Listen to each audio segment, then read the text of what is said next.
Welcome to Inspiration right here on your favorite television channel. My name is Felix Akodazi. Right here on Inspiration, we get to talk to personalities who inspire, personalities who are making indelible imprints in the sands of time. And we get to talk to them concerning how they got to where they are.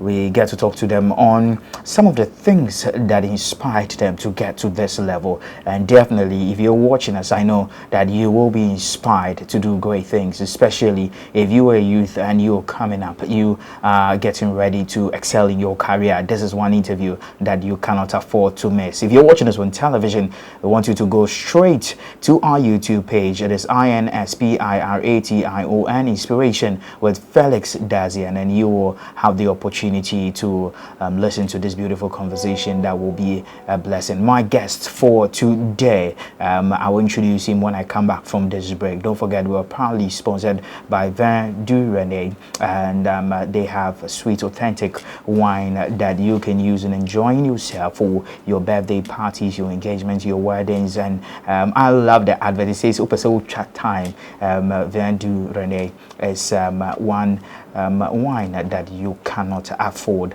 not to have in your cabinets, not to have in your fridge, not to have in your hall. When you have visitors, it is one wine that you really have to have it. If you've not tasted Vin du Rene, the numbers are on your screen, and during this short break you will get to find out about this wine, which should be your favorite. So we'll go for a quick break. When I come back, we'll have an exciting time. I know you're admiring my shirt, you're admiring my attire. It's from Bernard Moda, and Bernard Moda, they make classic men's outwear. They make very exceptional men's outfit, and you can contact them on the lines showing on your screen. You link them up. You tell her, you tell anybody that picks up on the phone that Felix asked you to get one, and then you will have a special discount on that. Just mention my name. My name will open that door for you. After this break, my guest for today, he is a lawyer, Reginald. When I come back, I'll introduce him properly, so don't go anywhere. This is Inspiration. We'll be back.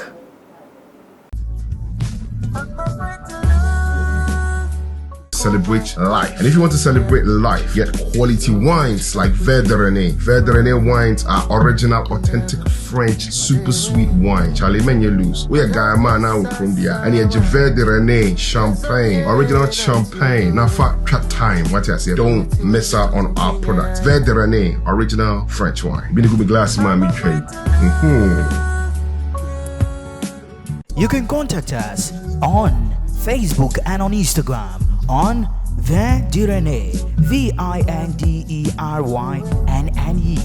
Alternatively, you can call us via the following numbers: +233 246 141 795 or +233 551 612921. You can also call us on +336 999 07507, or you can send us a mail on contact@vindurene.com. This advert is vetted and approved by the FDA.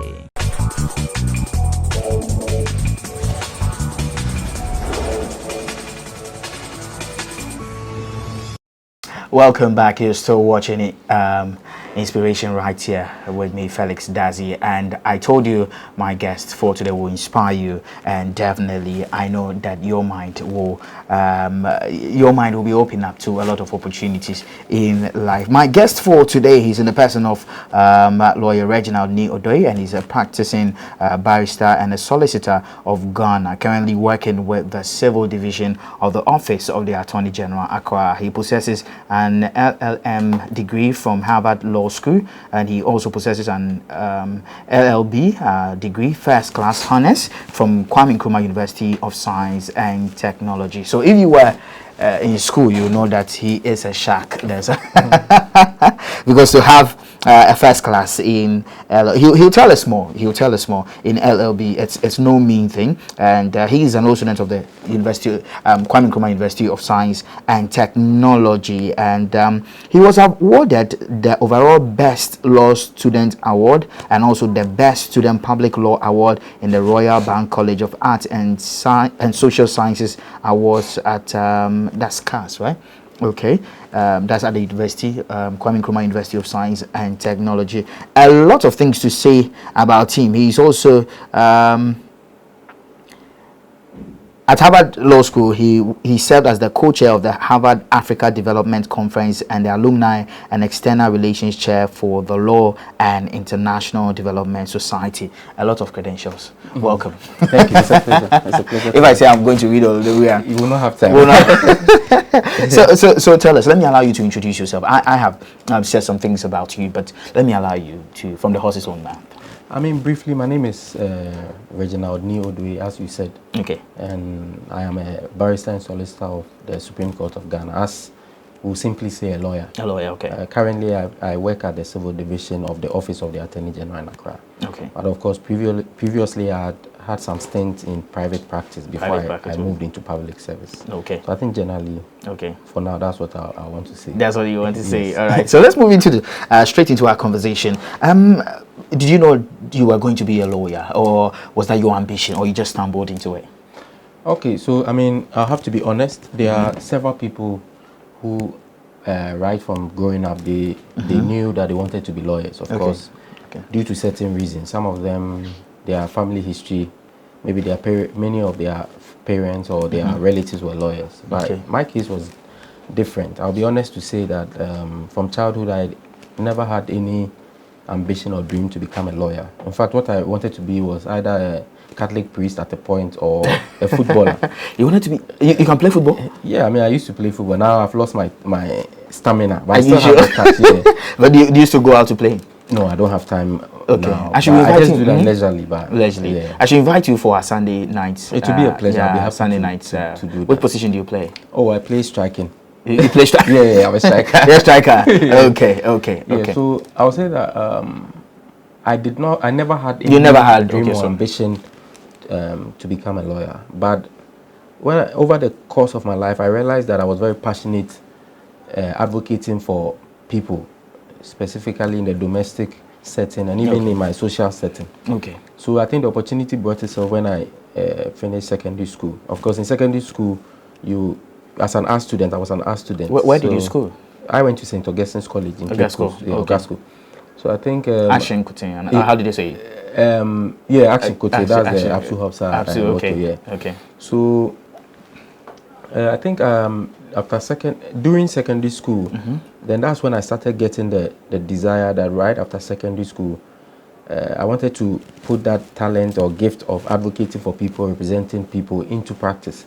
And I realized that becoming a lawyer gives you the best opportunity to represent people and the interests of a larger majority of people. Okay. Did you do some mediation for people in secondary school? Yeah, I mean, in secondary school, I found myself even representing the Read White Club we had a SRC.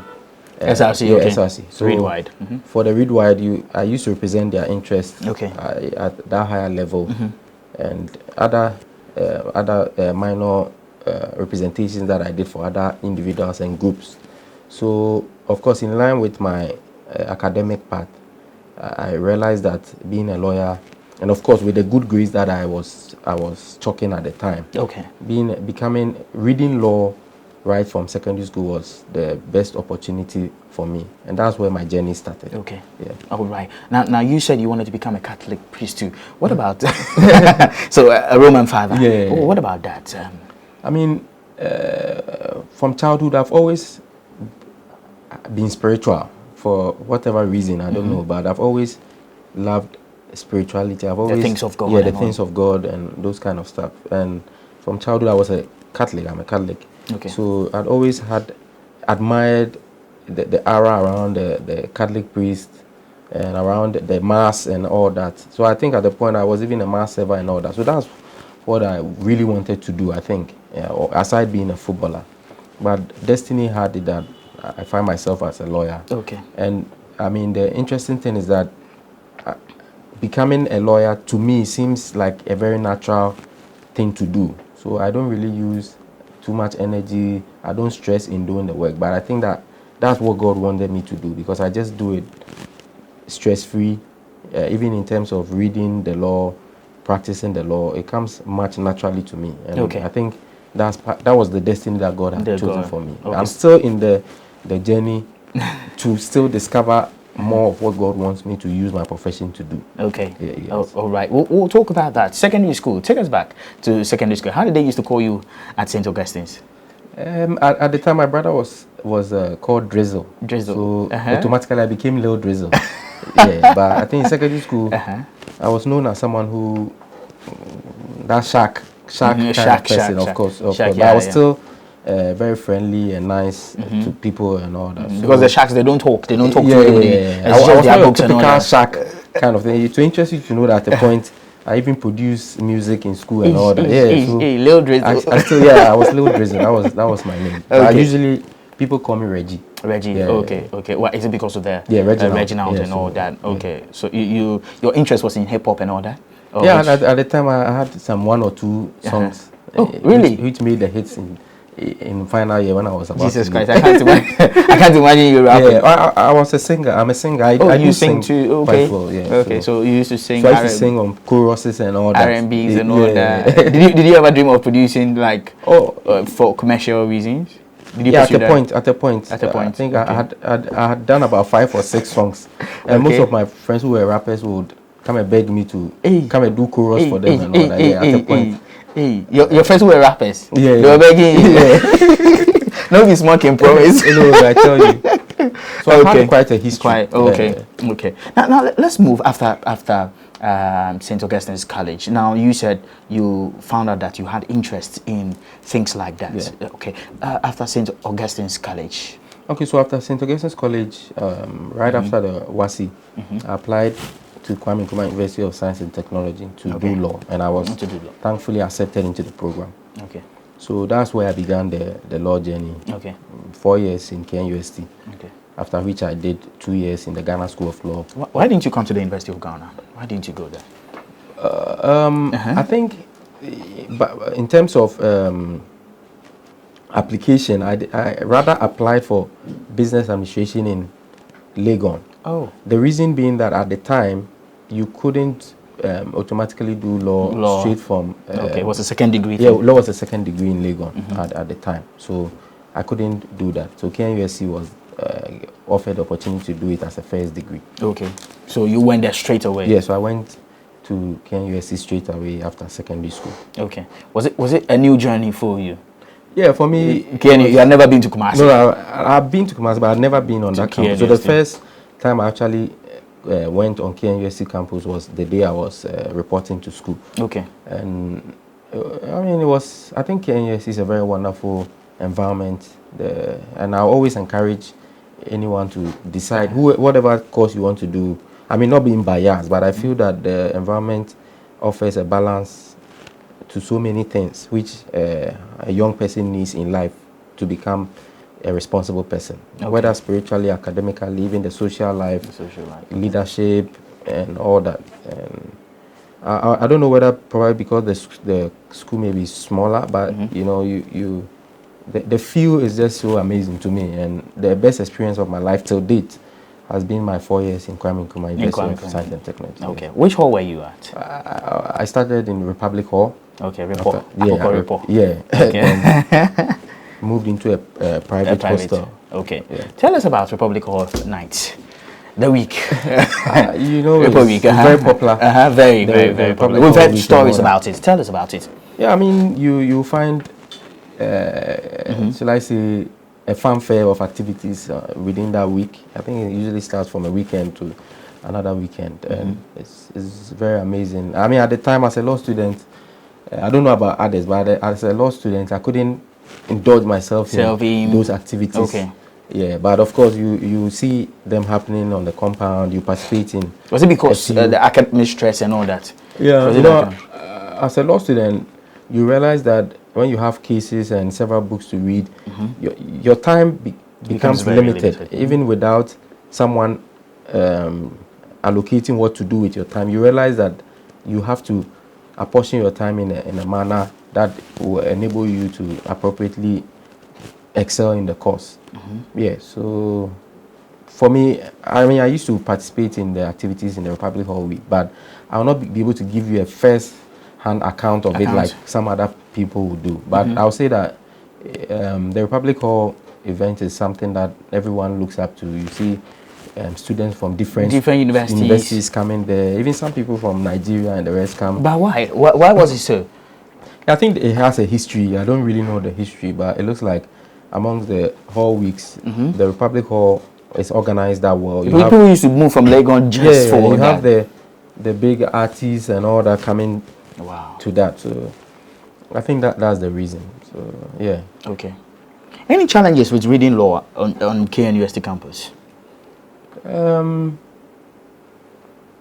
I'll say I'll rather highlight the positives. The positives, okay. I mean, at the time I went there, you know, the faculty had just recently been built. We had a very well-stocked library. We had very good professors and lecturers.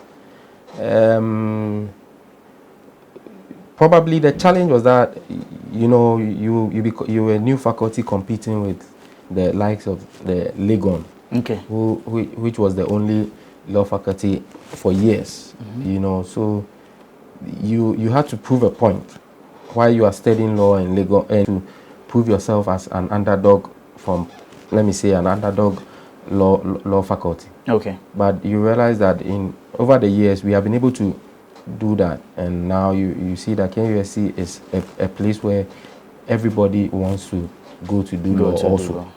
Okay, another challenge probably is the distance. If you find yourself coming from another region than the Ashanti region. So I lived in Accra, so you realize that you are far away from your family and your friends.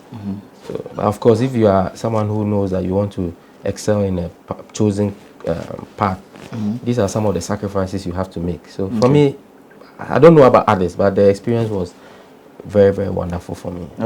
Was law school demanding? Yeah, it's demanding. I mean, the law is demanding. Okay, the law is demanding, honestly, because you find yourself having to read a lot.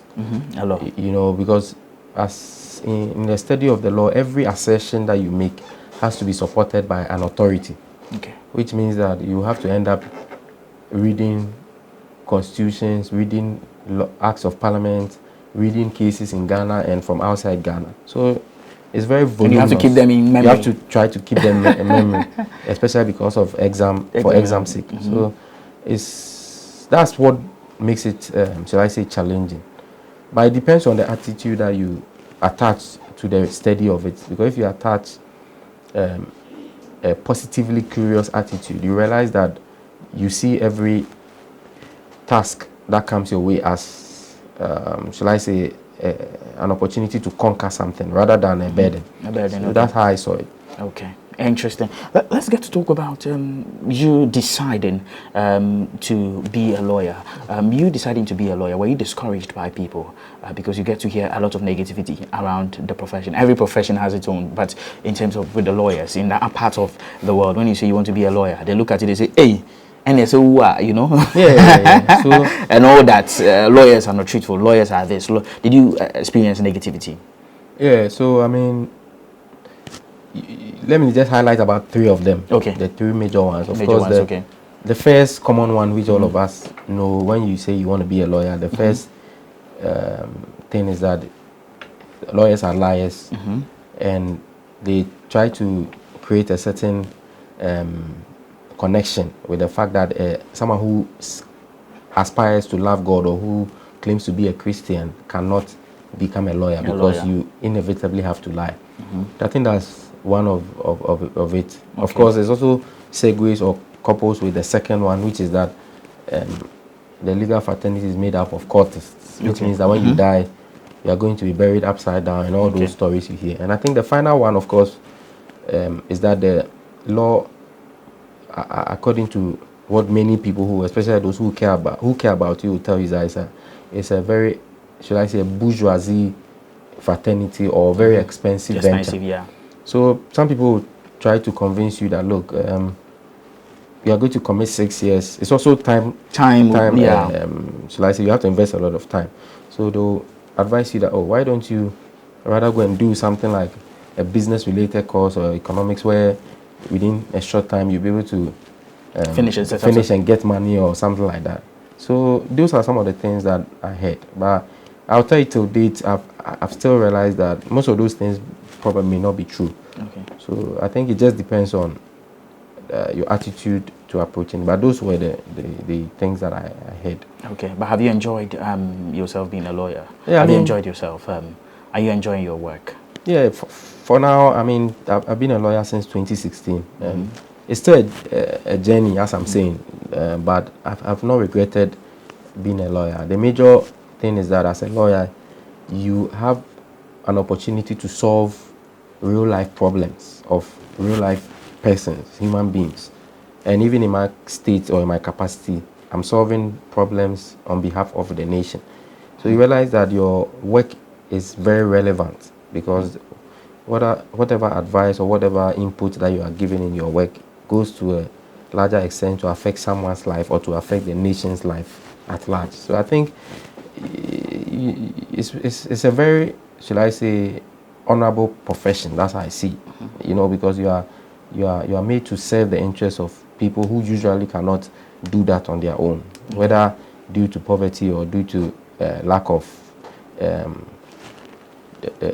the shall I say, the intellect to do that, and you have that, so you are able to serve as a mouthpiece or a representative for them. So I don't think there's any other. That's a high calling for me. That's how I see it. You know, just equivalent to someone who is a pastor or a head of any religion. It's a high calling. You are representing. You serve as a mediator or an intermediary between whatever interest that the person has and the person. I think that's amazing. That's amazing. Yeah. You serve the interest of people. Have you as a lawyer, have you had stories that have been a challenge and a lesson to you in your personal life before? Yeah, of course. The stories you hear, you are like, wow, these days. you know, especially when you're in private practice.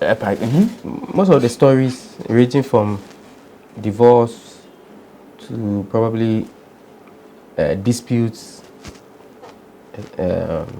domestic disputes or family disputes, even to the extent of corporate disputes. It lets you put, I mean, especially as someone who is young, there are some things that you wouldn't have experienced if not for your profession. So as you are coming to contact with these stories, some of them very bizarre, it makes you apply this wisdom and the knowledge that you are learning to your individual life, and which you can even use to advise people around you. So it's an opportunity. You know, you meet people who confide in you and tell you private issues. They tell you their private issue that nobody knows. Ordinarily, you wouldn't get to know if you were not in that position of trust or authority. So I mean, you can imagine the wealth of information that you are entrusted with. It's very amazing, trust me, and you have to learn a lot. You have to learn a lot. Would you allow your children to become lawyers? Yeah, why not? Okay. I mean, you know, there are people in professions who don't want even their children to be involved in such their professions because of their experience, the bad experiences. Yeah, I mean, I'll say I'm still quite young in the profession, about 7 years, but heading into 8. But for now, it's something that I'll never discourage a child to do. Of course, if the child wants to do it, and if the child has the capacities and the intellectual abilities to engage in that profession. But of course, I'll positively encourage my child or someone related to me to embark on that journey. Okay. Let's talk about Harvard Law School. Okay. All right. So from KNUST. So from KNUST, then I moved into the Ghana School of Law, which is popularly known as Makola. So after Makola, I think a year after Makola or 2, then I went to Harvard Law School. That was within the period 2018 to 2019. Okay. You went to Harvard? Yes. The famous Harvard? Yeah, the famous Harvard. Yeah. Entering Harvard, what was the experience like? Yeah, you know, for me, I would say it was a very humbling experience. Contrary to what other people may think, for me, it was a very humbling experience. Of course, coming from Ghana, entering into Harvard, you are entering into Harvard first of all with a sense of importance, you know, feeling that, you know, for me to be selected amongst people from 70 countries, and you are very privileged to enter that, you feel very privileged, very important and all that. But when you get there, then you realize that now it's an assemblage of stars. Of gurus or stars. Because you were the overall best student. Yes. That's in Akenius. Yeah. Wow. Which year are we talking about? 2014. How was the feeling like before we enter back to Harvard? It was not easy. It wasn't easy. With first class honors. Yes, first class, which I held from first year to final year. Okay. It wasn't easy at all. All right. So you, in Akenius, you were the overall best student, and you held that position from first year to final year, which is fourth year. Okay. Right? Okay. Yeah. So it wasn't easy at all. Okay. Because a lot of people too from different secondary schools and all that had come up. So I don't know whether you are aware of this GPA or the GPA, CWE thing. It's cumulative. So once you start with it, you have to do better than what you did the previous year. So you have to keep that for 4 years, which is made up of 8 different semesters, if I'm not wrong. Yeah. It wasn't easy. So it's like you come out knowing that you've really worked hard and you've earned that. So you get to Harvard, and of course you meet other. So did you go to Harvard because you were the overall best? Not necessarily. You know, Harvard is not only it's not only fixated on academic achievement. Harvard also looks at people who they believe have an ability to cause a change in their nation or their community or their society in the future, in the coming future. So they have a vision for. It looks like whatever it is, probably a prophetic eye, you know, because they are very particular about who they select. They select. So beyond academics, they want to make sure that you are someone who has a certain, should I say, spirit or soul that if they harness, it will help you to become a useful element to your community or society. Okay. So they are not going to take a chance on you if they feel you are not going to be that useful to your society in the future. Okay. Because there's a lot of investment that they do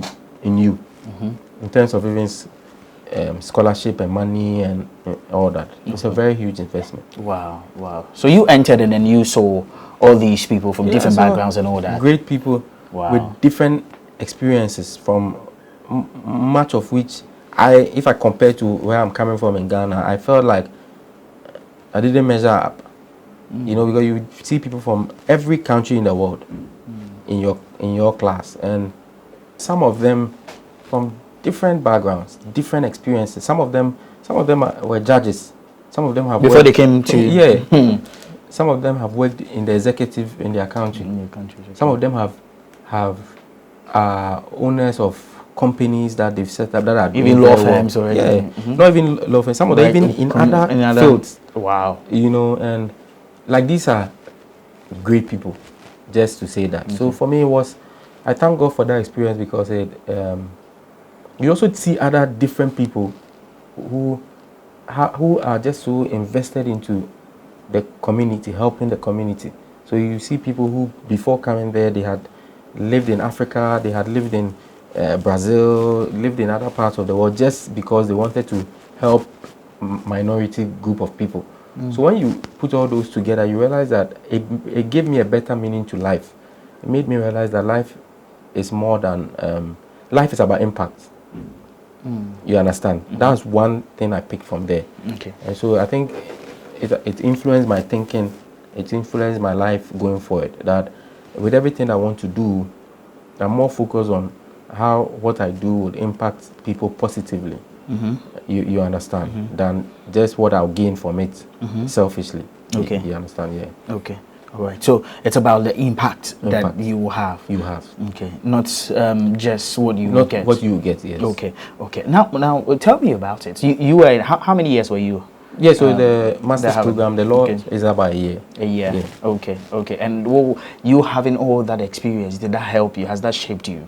Yeah. So I think first of all, I said it has shaped my thinking pattern. Okay. Because now with whatever I'm doing, I'm I do whatever I do from a higher dimension, futuristic dimension. I'm thinking of how what I do would impact myself positively in the future, and also even impact the lives of a larger majority of people, especially those in the minority class. So you realize that whatever I do it very thoughtfully, and so I'm not likely to engage myself in something that is going to soil my image, mainly because of my future and the future of others that are dependent on me.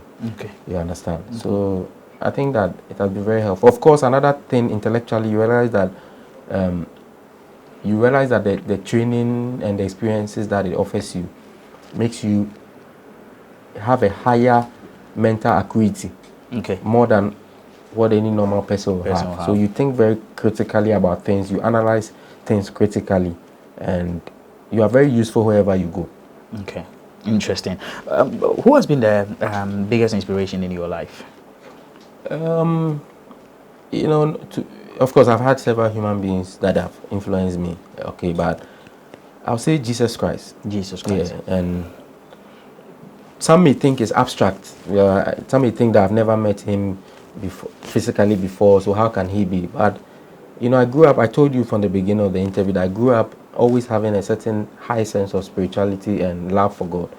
And so the image or the personality of the Christ, Jesus, has impacted my life so much, especially from what I've read from the good book. And that image and personality of him, and me being someone who serves him, makes me take every decision in life, take every step in life, take every work I do in life, knowing that I'm an ambassador for him.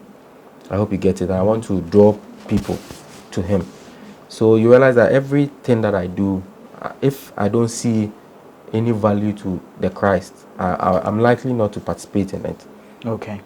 So even going forward, that's what motivates me. All right. In my life, in my work, whatever I do. Yeah. All right. Now let's talk about the things that you've imbibed into yourself to get to where you are. What are some of the things that you've imbibed into, because you've achieved a lot at a very young age? Yeah. What are some of the things that you've imbibed in yourself to get to where you are? Okay, so number one thing I'll say is the employing the use of the God-given gift of discernment. I'll say you should be able to discern what to do and what not to do, especially in this generation fueled by a social media world. Okay, you are likely to have people just doing things because of what they see, not whether that's what they really want to do or are called to do. Okay. So I feel that one thing that I learned and I added to my life is having a sense of discernment, which helps me or guides me on what to do, what not to do, which means that I'm mostly not influenced to do something because someone tells me to do it. The second thing, of course, is discipline, which is closely related to discernment. You have to be, in order to achieve something at whatever level you want to, you have to be disciplined, because it's the discipline that will help you see the end of it. And if you don't have discipline, even if you are pushed to a certain level, when you are left there alone, you will fall. Okay. And I think one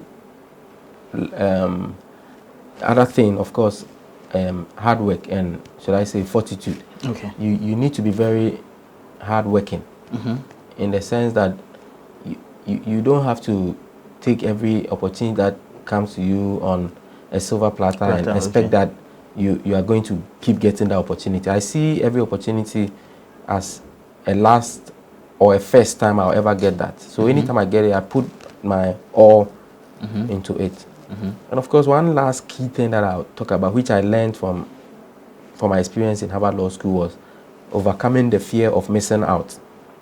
Overcoming the fear of missing out. Okay. Which they call FOMO. Okay. So the fear of missing out generally is a hidden or pervasive fear that someone is having a better experience that you are absent from, or which you are missing out on. So you realize that many people, because of this underlying fear of missing out, they are always motivated to say yes to everything that comes their way, and they never say no. And when you do that, you realize that you become a people pleaser. But if you overcome the fear of missing out, you are going to be faithful to your God. You are going to be faithful to your God-given destiny. And you are going to be faithful to yourself, your spirit. You're not afraid you're to not miss afraid of to anything miss something that is not yours. If it's not yours, it's not yours, no matter how lucrative it is. And whatever is yours will always be yours. Wow. Yeah. Wow. That's very deep. Yeah. The fear of missing out. Yeah. Okay. But it's a fear. So if you don't overcome it, you always be living in a world which makes you feel that you must get everything.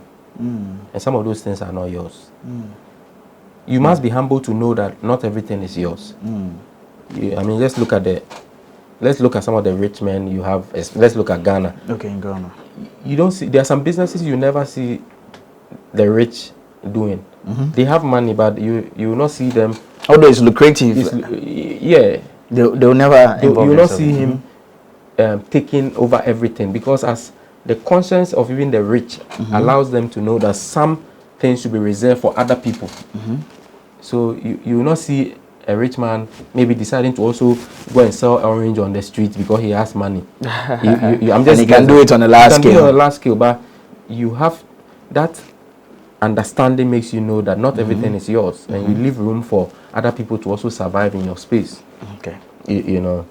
Yeah, so I think generally these are the things that guide me. And of course, the more I meet great people in life, I'm looking forward to pick other values to my life. All right.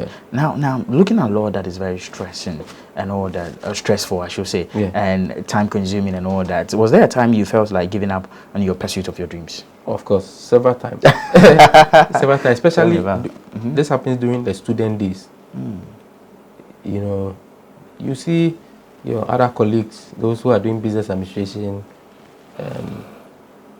sometimes even the doctors or those doing the other social sciences or other courses, they seem not to be stressed like you are. You are. And of course, it comes with rigorous, steady, sometimes not doing well in some examinations, having to study so much and not seeing the outcome of it and all that.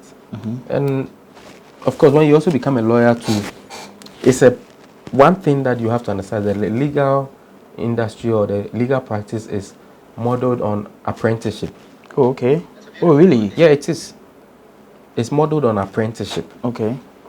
That is why even when you become a lawyer, you are mandated to do within 6 months to 1 year mandatory pupillage, where you cannot practice because you don't have a license. You have to sit under someone who has been a lawyer for at least 7 years and above, and understudy that person. Okay. So I'm using that to say that the myth that immediately you come out as a lawyer, you start raining money on you, it's not true. It's not true. It's not true. Because you come out, and the fact that it's an apprenticeship means that you have to earn when you come out, you have to first of all understudy, and no one is going to give you that $1 million brief during your understudying days.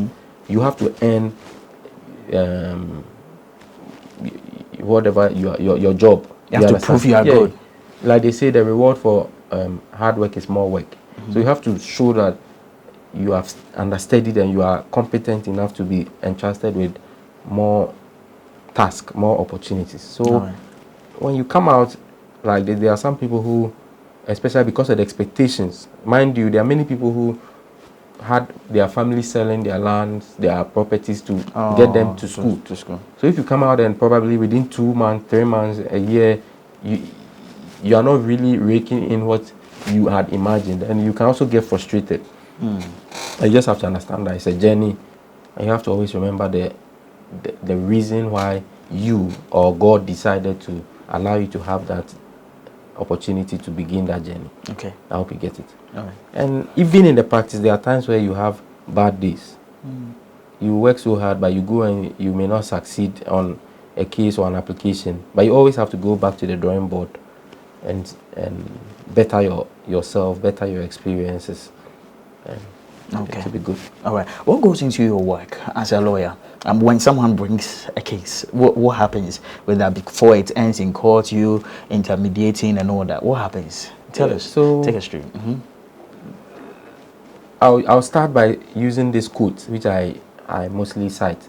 They say that a lawyer does not necessarily know the law; he knows where to find it. I hope you get A lawyer doesn't necessarily know the law. law. He knows where to find it. So I have always believed that the training of a lawyer is to help you to know where to find. When a real life person brings a case to you, that case is mixed up with facts and law. So your duty as a lawyer is to dissect. So it's like an operation, like a medical operation to some. As you are listening to the person. Yeah. So as you are listening to the person, you are going to dissect the facts. Okay. From all that he has said. Then the facts that you dissect, you are going to whittle it down to dissect and pick out the material facts. Because not everything that the person is saying is important or material. So after you picked out the material facts, then you now outline the issues which are of legal relevance. So once you know the issues, then you now find the law from your training to resolve those issues. Okay. And as a lawyer, as an honest lawyer, if you look at it and you feel that the issues are not are not going to be resolvable, or probably the issues will not be resolved in the person's favor, you have to give the person a preliminary position on what you feel honestly. Oh, so you have to tell the person. Yeah, you should. You should do that. The code of ethics of a lawyer will require that you do that. Okay. But this case that we are going to, these are the challenges that we will have with it. These are the opportunities that we can find, or something like that. But the beauty of it is that, you know, in every legal issue, you always have two sides. You always have one side for and against. So most often than not, you are still going to find an opportunity in to resolve the person's issue. Okay. But of course, if it is not ethical, that's what I believe. If it is illegal, you have to stand up to it and say, I'm not going to be part of this, or I feel you shouldn't proceed, or blah blah blah. Okay. Okay. Have you rejected these some cases before? Well, of course, you in my past life, of course, but I still said that the legal profession is an apprenticeship kind of thing. So most of the time, if you are working in private practice, you are mostly working up to a senior. So the extent of your rejection is limited. It's limited. Okay. You can usually just professionally speak to your senior or whoever you are working with, and should I say express a legal opinion on the challenges that you find with it.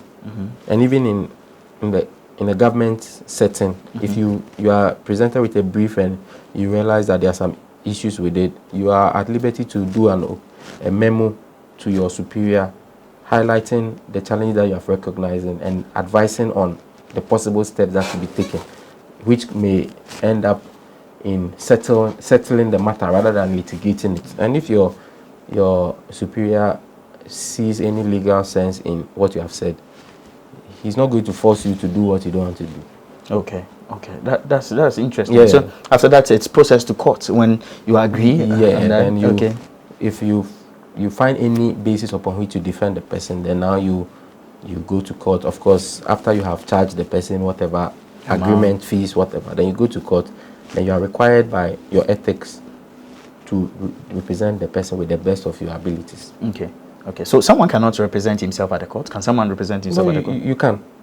You can. Yeah. Okay. You can represent. You can decide to represent yourself in court, but you know that will be, you face a lot of challenges because there are specific procedures and rules and laws which you must know. So if you even in terms of even the documents that we draft, there are specific formats and timelines and all that. So a judge would allow you to represent yourself, but he will advise you that you are likely going to face some challenges and all that. And the fact that you are presenting yourself doesn't mean he will give you an advantage over another lawyer. So that's why you obviously need to get a lawyer, but it's not compulsory. Are there some people who defend themselves? Yeah, I mean, in court, you see people defend themselves, but they will have issues because they don't know the rules. So maybe there are some things that you should have filed within 7 days. He didn't know. Maybe there are some documents that there's a specific form you should have filed. The person didn't know. And you face those challenges if you decide to represent yourself. But you're at liberty to do that. Okay. Someone might be watching us and also say, I want to be a lawyer. How do you become a lawyer? And who is qualified to be a lawyer? Okay, so first of all, I encourage anyone who wants to be a lawyer to become a lawyer. The first advice that I'll say you should make sure that you have a passion to serve the interests of people, because that's generally what you'll be doing. No matter the skill or wherever you find yourself working, you'll be serving the interests of a larger majority of people. If you do that introspection and you think that you have qualified, then you can now proceed to have the basic requirement, which is having an LLB degree. Okay. So the LLB degree now, thankfully, we have a number of law faculties in town. Okay. And you can do it even if you have a first degree already, or even if you have even a PhD. You can even decide to do the LLB. So the LLB is the basic law degree where you'll be taught on the substantive aspect of the law. So as soon as you are done with that, then if you want to proceed to become a lawyer in Ghana within the Ghanaian jurisdiction, then you now apply to the Ghana School of Law. That's what we popularly known as Makola. Okay. Of course, now there's an entrance exam. Okay. So you write the entrance exam. Once you pass, you are going to do 2 years at the Ghana School of Law. Then you'll be called to the bar after you successfully pass the exams within the 2 years. Then after that, you can decide to add a master's, add a PhD. You can decide to go and qualify to become a lawyer in another jurisdiction, like the United States or the UK or whatever. But this is the basic way to become a lawyer. Okay, all right. And what are some of the things that the person has to imbibe in him or herself in order to become a lawyer? In terms of the person wanting to become a lawyer, what are some of the things that he or she should know? Of course, the LLB will teach you the basic things that you should know. Okay. But of course, I think the beauty about the law too is that the law does not discriminate on whichever course you have done in the past. Unlike, let's say, to become a doctor, you should have done medicine or you should have done biology and chemistry, whatever background. The law will still accept you. Of course, the basic requirement that you should have had a degree before coming. I think in most of the faculties. And another thing is that you should personally, this is not a requirement, but personally you should love to read. You should love to read, because the law is just about reading. You'll be reading and reading and reading and reading. And you should also be honest to yourself that you have a high intellectual ability. Okay. Because the law, much of it is about using the law to resolve real life problems. So if you don't have a good analytic mind, you struggle. If you forget easily. You struggle when you are facing real life problems. So I think this is what you should look at and before you decide to do the law. Is it eloquence that wins cases, or facts that wins cases, or arguably truth that wins cases? I think that's a very brilliant question. And there is this saying that law is not about truth, it's about evidence. Okay. Because let's give an example. Someone committed murder, right? Someone killed someone, but there's nobody was there to see the person. How does the police unravel the murder? They have to find evidence. So this is where you have mistakes happening, where wrong people are arrested, and just because of them not being able to defend themselves, they end up going to prison for that. So it's about evidence. It's about the evidence that is gathered to support a case or to defend a case. So I'll say that it's not necessarily eloquence. Your eloquence has some advantage to you because you are able to articulate. But we are in a world where now you may even hardly express yourself orally to the judge. Everything you do will be in written form. That's where we are moving to now. So the fact that you are eloquent is a plus, but it is not the only requirement. You should have an analytic mind. And when I say analytic mind, you should be able to analyze raw facts, and out of the raw facts, bring a solution to the problems that are found in the raw facts. If you don't have that, I'll advise you to look for another profession or something, because you struggle in it. You struggle in it. Okay. The fact that you can speak is not the only requirement, or it's not sufficient to become a good lawyer. You need to have a very critical, analytical mind. I hope you get it. Yeah, I get it. All right. That will be my final question. At what point does a lawyer transcend into a judge? I know a lot of people get to ask you that. Yeah.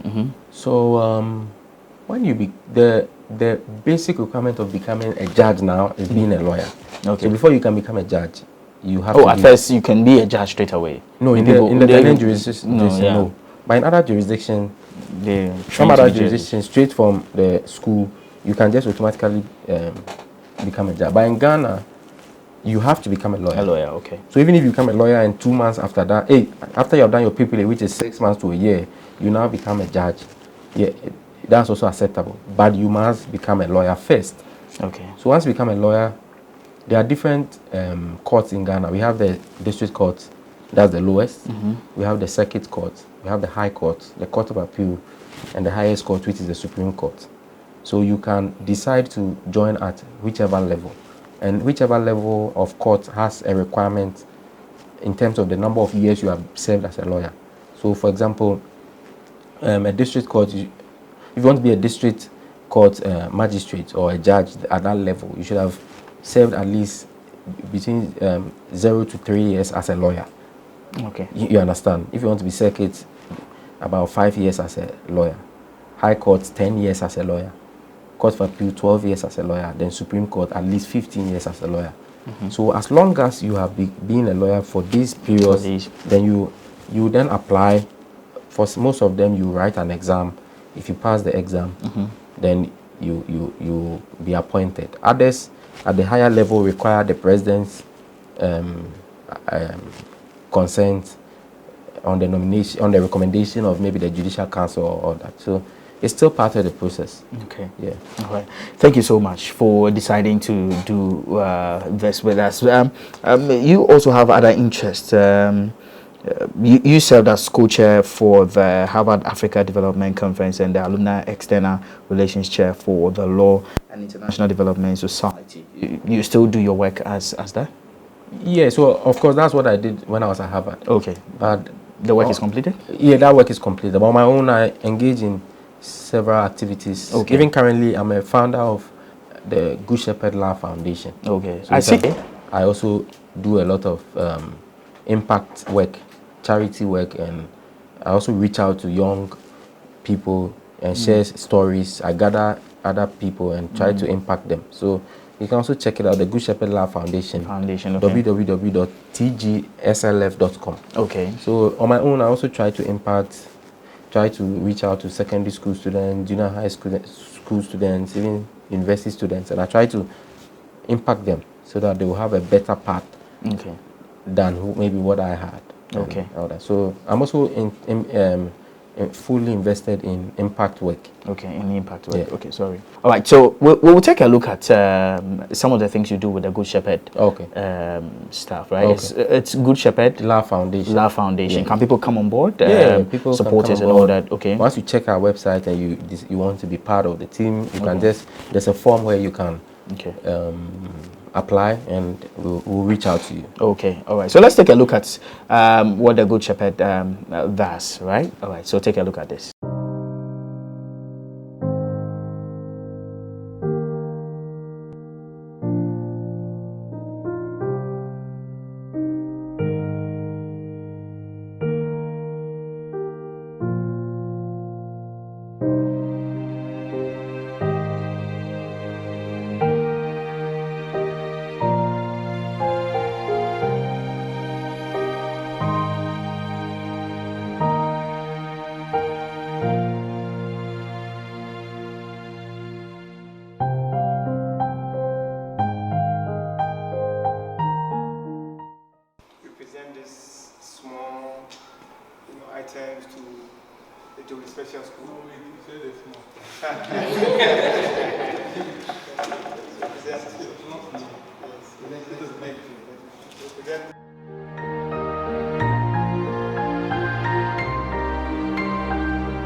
Celebrate life. And if you want to celebrate life, get quality wines like Verderené. Verderené wines are original, authentic French, super sweet wine. Charlie Menelus. We are guy man now from there. And you Verderené champagne, original champagne. Now for time, what I say, don't miss out on our products. Verderené, original French wine. Been a good glass man, me trade. You can contact us on Facebook and on Instagram on Vinderene, VINDERYNNE. Alternatively, you can call us via the following numbers: +233 246 141 795 or +233 551 612921. You can also call us on +336 999 07507, or you can send us a mail on contact@vandurene.com. This advert is vetted and approved by the FDA. Welcome back. So that's what the Good Shepherd is about. So you go to all these places. It's an NGO. Yeah, it's an NGO. Okay. So we have flagship programs. Okay.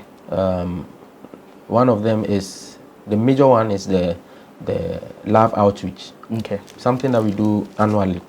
So we mostly go to villages or remote areas or places that have minority persons, and we try to reach out to them, specifically providing their physical needs, material needs, financial needs, and of course we also encourage them intellectually, emotionally, and all that. So even this December we were at the Jolu Special School. In the past years we've gone to the Western region, Central region, Eastern region. We are looking forward to going to the Volta region this year. We also have an academic excellence empowerment summit, and now we try to do that twice a year. So we go to selected senior high, junior high universities, and we organize this excellence empowerment summit just to encourage the students, to enlighten the students on their role as effective citizens, and also to become excellent in their field of study. Okay. We also have an academic scholarship scheme. Of course, in recent times, due to financial challenges, we are not able to rope in several students. But in the past, we used to support several students with financial support at whatever level, whatever they need. Okay. And so majorly these are the things that we do. We've gone to several orphanages, several psychiatric hospitals and organizations in Ghana. We've done a lot. A lot, okay. All right. Done a lot, yeah. All right. Thank you so much for deciding to do It's a this pleasure. with us. He's very busy, but he It's a pleasure. he decided to do this with us. Thank you so much. Thank you What's so what's your final words to those who are watching us, especially young people who also want to find their path in career choice, like being a lawyer? What do you have to tell them? Yeah, so I think the final thing that I want to say is that be true to who you are. Look within yourself. No matter the limitations that you have, there is something that God gives you, which you can turn into the tool that you need for your next level. So don't give up. Look within and harness that talent, that ability. And whilst you do that, be rest assured that God will line up your destiny helpers or the people that you need to help you to get to that place that you are destined to get to. Don't give up. Okay. Don't give up. Don't give up. Don't give up. All right. Thank you so much. Thank you so much. My name is Felix Dazi. Thank you so much for doing this with us. I trust that you have learned a lot. We are proudly sponsored and supported by Vin du Rene, and you can contact them on the lines showing on your screen. And my outfit is from Burner Moda, and you can call them for this beautiful outfit. Let me mention the numbers to you on. Burner Moda, you can call them for your African print, any attire, for whether you are a man or a woman, for kaftans, African print apparel for men and women, and for creative stylish African styles. You can call them and they will be at your service. Their numbers are 054 504 0604, and you can get in touch with them. Also, to have a wine or a bottle of vin du Rene for your birthday parties, your weddings, for your chilling with friends. Well, I should say it that way. This is the number to call. You go on Facebook, it is Vin du Rene.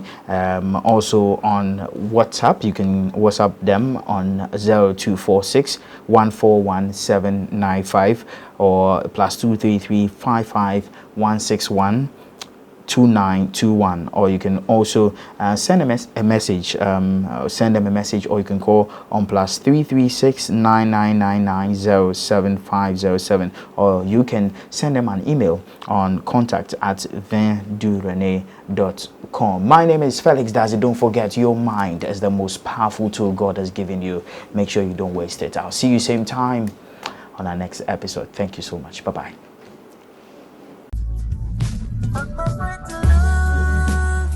Celebrate life. And if you want to celebrate life, get quality wines like Vin du Rene. Vin du Rene wines are original, authentic French, super sweet wine. Charlie, man, you lose. We are guy man now from there. And you have Vin du Rene champagne, original champagne. Now, for time, what I say, don't miss out on our products. Vin du Rene, original French wine. Been a good glass, man, me trade.